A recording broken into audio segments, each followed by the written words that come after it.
Off I go. It was 1890 when gold was first struck in the Nannine area. Word spread quickly, and by the following year the quiet outback had erupted into a frenzy.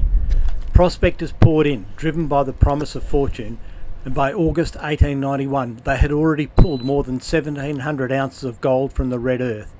In September, the Murchison field was officially proclaimed, and within a few short months, around 700 men had made their way to the field in search of luck. The first settlement wasn't where the ghost town is today. Instead, it lay down in a gully squeezed between the future township and the mines scattered to the east and north. But the rush was relentless, and by 1893 a new town site had been formally gazetted. Life in the goldfields began to take shape. By November 1894 a telegraph line stretched all the way to Geraldton, bringing a lifeline of communication to the remote settlement. And not long after, in 1896, work began on the stone post and telegraph office proudly built on the corner of Marmion and McPherson Streets, a symbol that Nannine was more than just a fleeting camp, but a town that was determined to last, and where the trains always stopped.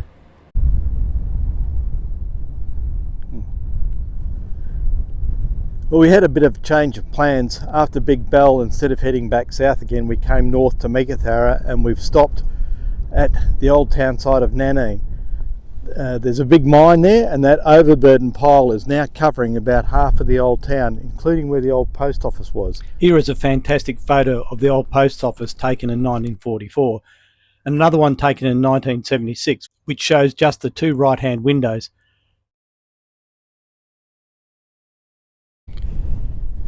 And we're near the railway station at Nannine, and there are a lot of these concrete blocks.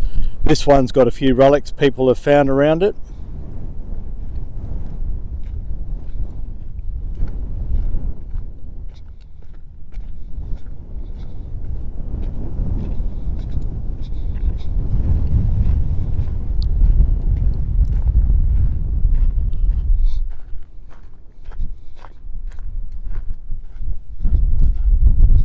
Coming onto the railway formation itself, looking into the station area. There were actually 3 railway tracks through here,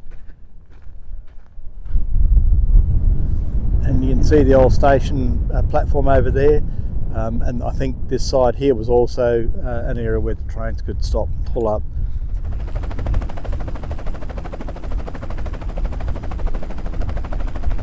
And as I said before, this railway line was still in operation when we were coming up to Meekatharra to go to Trilbar station, and my old man used to catch the train to go to, from Perth to Meekatharra, so he'd go to the station when he was younger.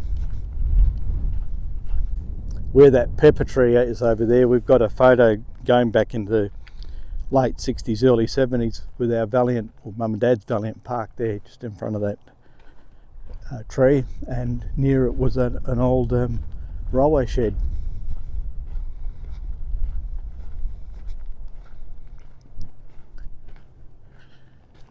You can see the old platform. Some of the stones they selected were probably not the best for making a structure like this, others were quite good.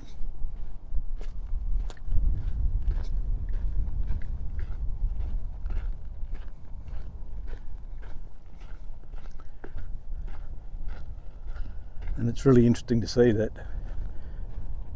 the same as at Lennonville, people have collected relics and they've placed them on here.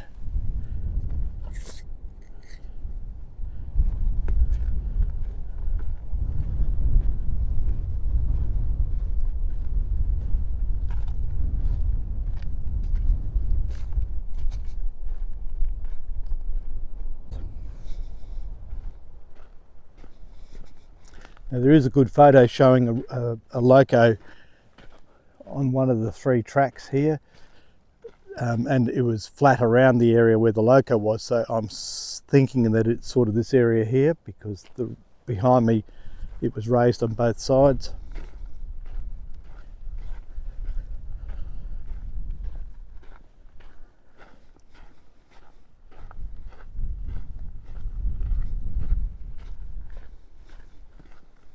There was a fair bit of railway infrastructure here. I'm not sure why it was here and not at Meekatharra, which is a bigger town. Well, I think it was a bigger town when the railway line came through.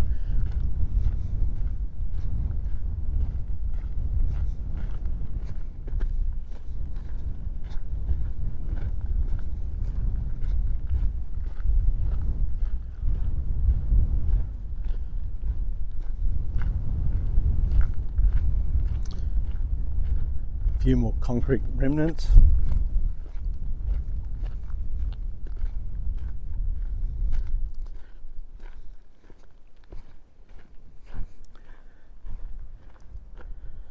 And this is interesting because here is a pit where they can pull, whether it's a loco or carriage, onto the section of line here and do some work on it.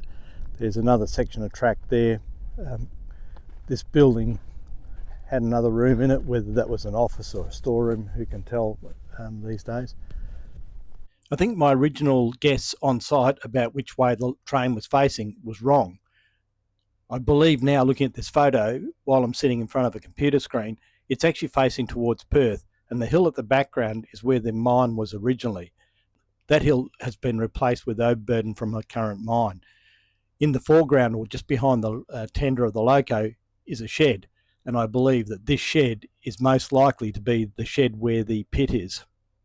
And the old town of Nannine is just visible on the left-hand side in the background.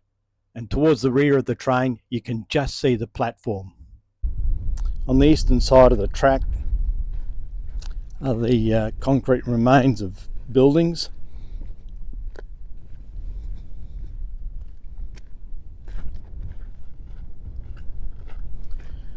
I have to check my old map to see whether they are locomotive or railway related, or whether they're just houses that were built on this side.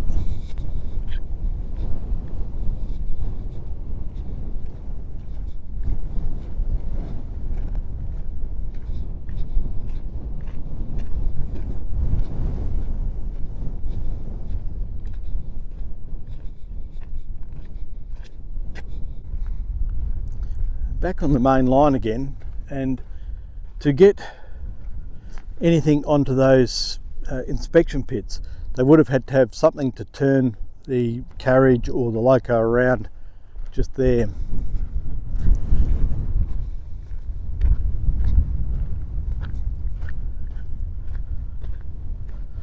When I was having a quick scramble through the old town site last night, just after we pulled up, I found something quite interesting, and I'll just wander over and share that with you.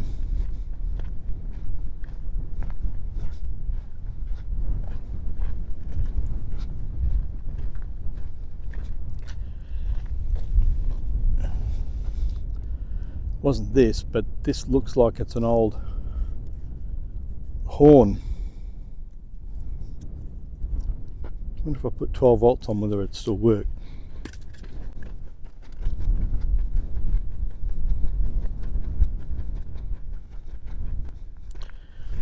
And this is what I found last night that I found to be quite interesting. It's a bit of foundation that supports a wooden post that was in the ground. And what's interesting is that remains of the wooden post are still in there. And I've just noticed that there's also a bottle cap that was buried with it.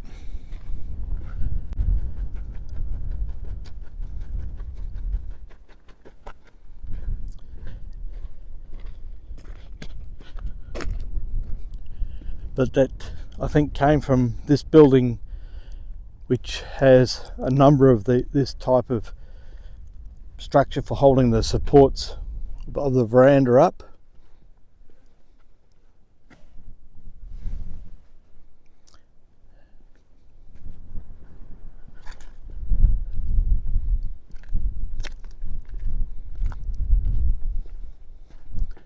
Another little building here.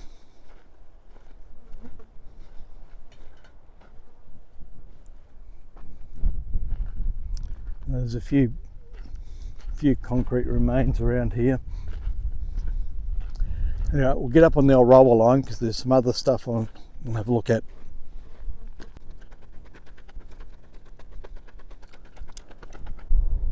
So when I talk about the main line, it's the line that goes through from one station to the next. Passing tracks or sidings, same thing, different terminology, depending on whether you're from England or US, but there are a section of tracks that join up just over there and they come down here. So it looks like there were two tracks there joining onto the main line here. And just head down here and see if I can locate the thing I'm looking for.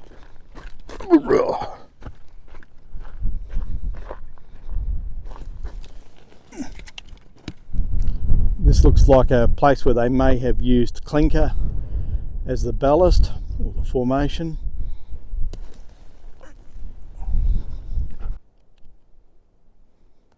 It's always when you're wandering through the scrub you find objects that are unexplainable. So I don't know what this is, but it's something that doesn't rust, quite springy.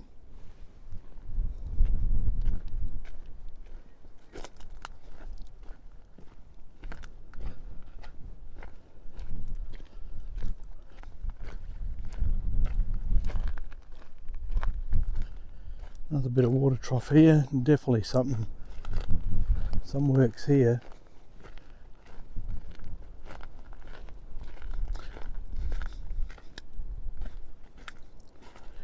Posts are made out of 2 bits of roller line bolted together. And that other piece of water pipe I found is what's used to separate the two of them.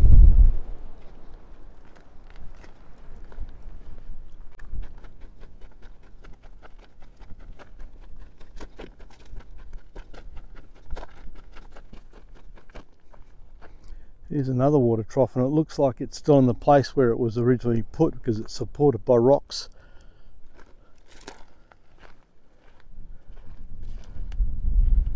And not the rocks in the middle. I don't know what that was for because that's not what I was looking for.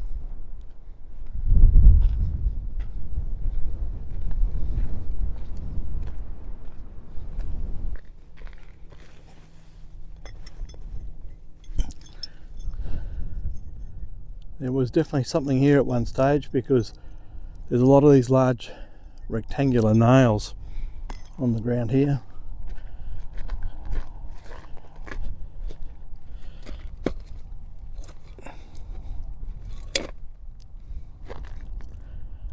Bit of bent rail.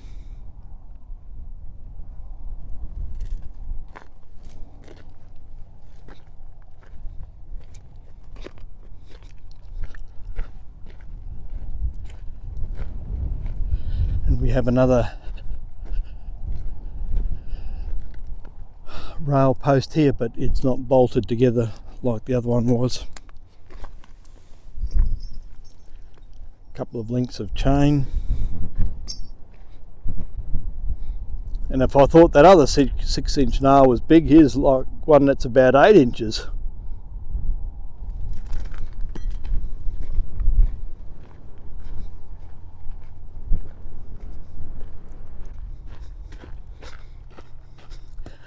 I think this section here was dug out so that water wouldn't pool one side or the other.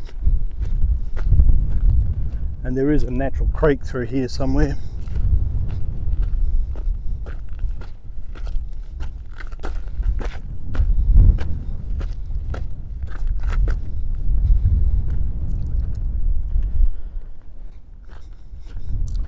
I was correct about the natural creek.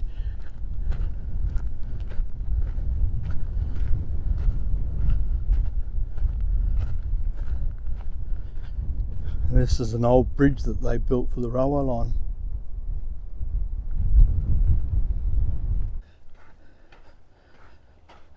And I'm guessing the water flow is that way, the way they've pointed those sections of the middle supports.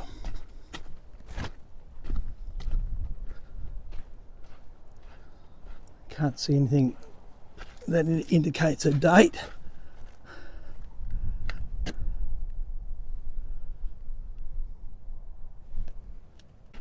For some reason there's a very large pile of glass here.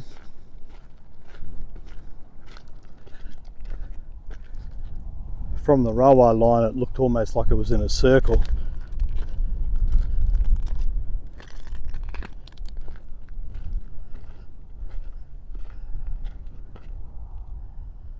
And someone's definitely been collecting, because there's a pile of bottoms just stacked up there.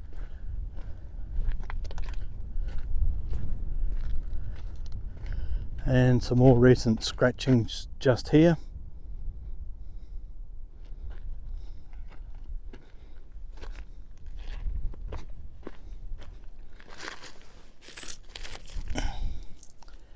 Interesting piece of rock.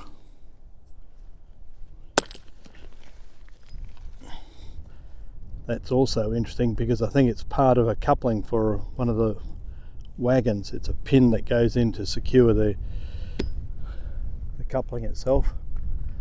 Not sure why this is here. Here's an example of the nut and bolt that go through the fish plates to hold two sections of rail together. Apparently they didn't used to unscrew them when they removed them. They used a hammer or something to just smash them off and break them like this. This is often why you find just this part and this part separately. You can see the spring washer that's there that keeps the tension on it. I think I've found what I'm looking for, and it's this section of dirt here which has been formed.